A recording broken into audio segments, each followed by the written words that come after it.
ओम श्री शक्ति नमः। ओम श्री शक्ति नमः। ओम श्री शक्ति नमः। ओम श्री शक्ति नमः।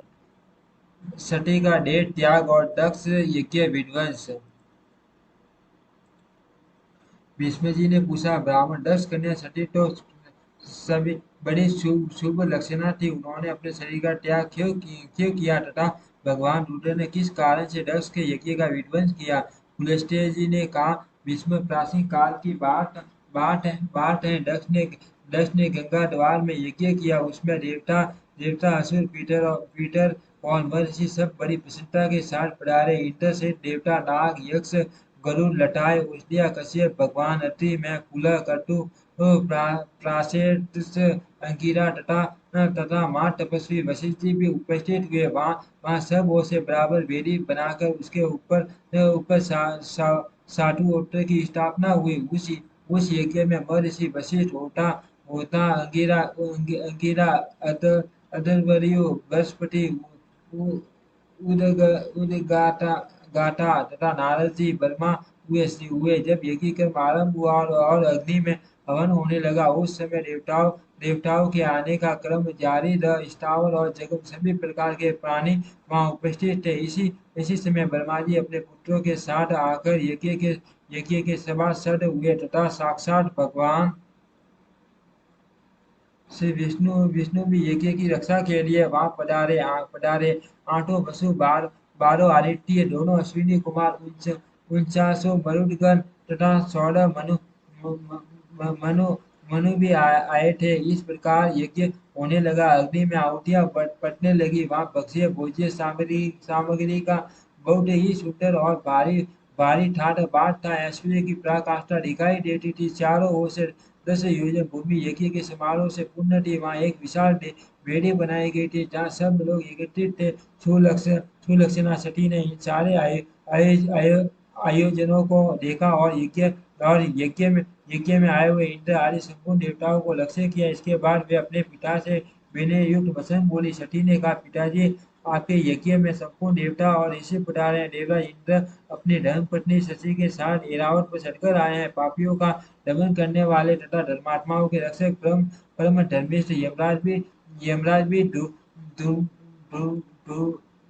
धूम्रना के साथ दृष्टिगोचर हो रहे हैं। जल जंतुओं के स्वामी वरुण देव अपनी पत्नी गौरी गौरी के साथ इस यज्ञ मंडल में सुशोभित है। यक्षों के राजा कुबेर भी अपनी अपनी पत्नी के साथ आए हैं। देवताओं के मुख स्वरूप अग्निदेव देव ने भी यज्ञ मंडप में पदार्पण किया है। वायु देवता अपने 49 गणों के साथ और लोक पावन सूर्यदेव अपनी अपनी भार्य संज्ञा के साथ पधारे हैं।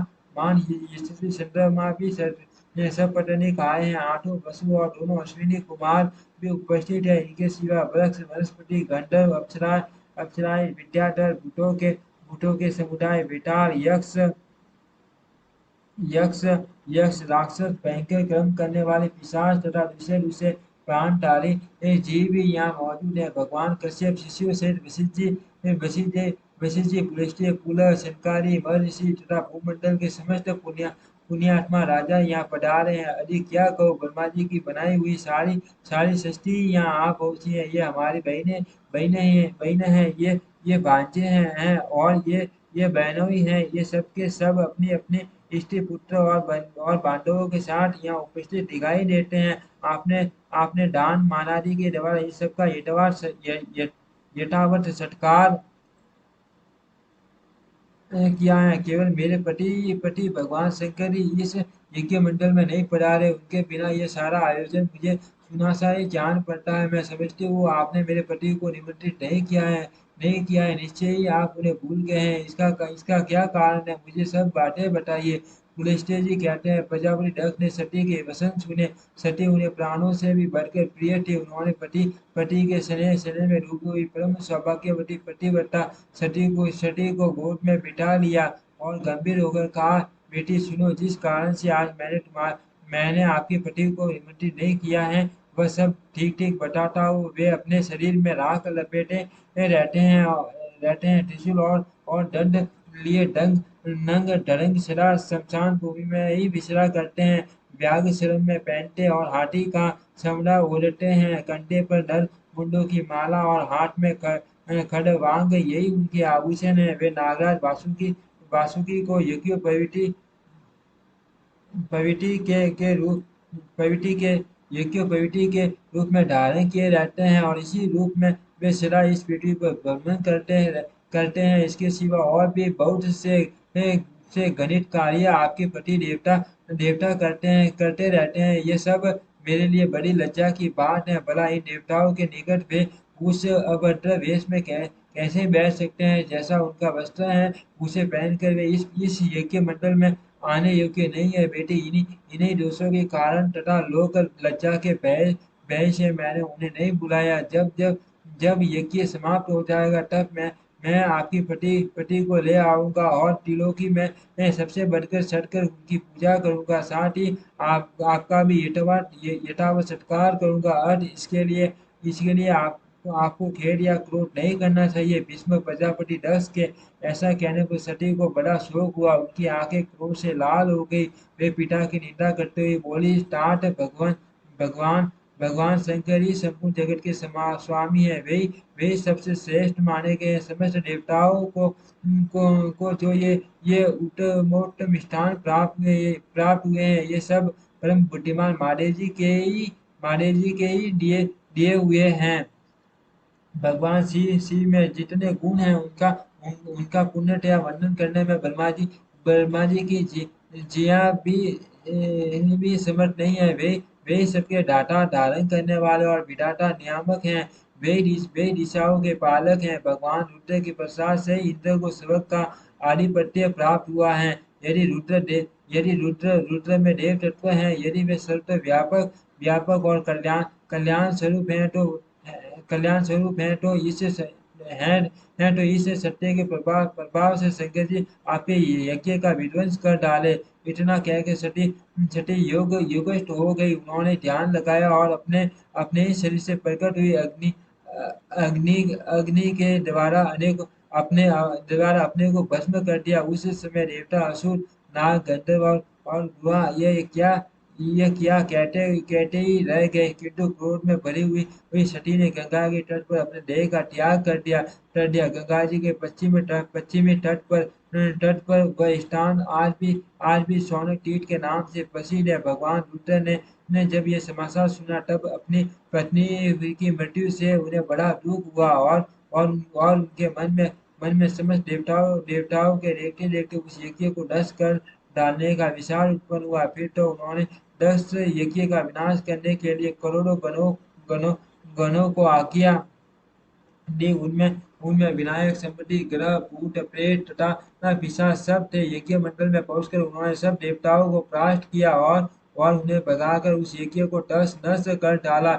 यज्ञ नष्ट हो जाने से रस का सारा उत्साह जाता रहा। वे वे उद्योग शून्य हो गई। देवारी देव पिनाकधारी भगवान शिव के पास डरते डरते गए और इस प्रकार बोले, देव मैं आपके प्रभाव को नहीं जानता था। आप देवताओं के प्रभु और ईश्वर हैं। इस जगत के अधीश्वर भी आप ही हैं। आपने संपूर्ण देवताओं को जीत लिया महेश्वर। अब मुझ पर कृपा कीजिए और अपने सब गणों को लौटाइए। दक्ष प्रजापति ने भगवान शंकर की शरण शरण में जाकर जब इस प्रकार उनकी स्तुति और आराधना की तब भगवान ने कहा, प्रजापति, मैंने आपको यज्ञ का पूरा पूरा फल दे दिया। आप अपनी संपूर्ण कामनाओं की सिद्धि के लिए यज्ञ का उत्तम फल प्राप्त करोगे। भगवान के ऐसा ऐसा कहने पर दक्ष ने उन्हें प्रणाम किया और सब गणों के देखते देखते वे अपने निवास स्थान को चले गए। उस समय भगवान शिव अपनी पत्नी के वियोग से गंगा द्वार में ही जाकर रहने लगे। हाय मेरी प्रिया कहाँ चली गई? इस प्रकार कहते हुए वे सदा सती के चिंतन में लगे रहते हैं। तदनंतर एक दिन देव ऋषि नारद महादेव जी के समीप आए और इस प्रकार बोले, देवेश्वर, आपकी पत्नी सती देवी जो आपको प्राणों के समान प्रिय थी, देह त्याग के पश्चात इस समय हिमवान की कन्या होकर प्रकट हुई है।